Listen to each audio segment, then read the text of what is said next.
ang leader nga maka-Pilipinas. Kag makipungsod sa dutang tinawuhan. Labaw sa tanan, maka-Dios. Wala nagadampig sa kalakasan. Tungod kay siya, mahidaiton. Butohon ko ang leader nga makatawo.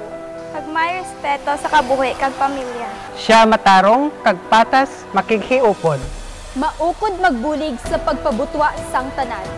Makahustisya. May kabalaka. Kag mainulikdon sa isig katawo.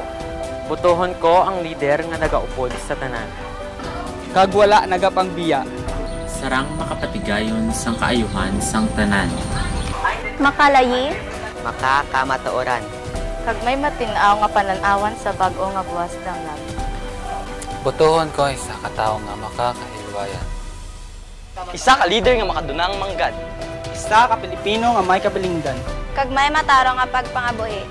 Sa huna-huna, sa pulong, kag sa buhat.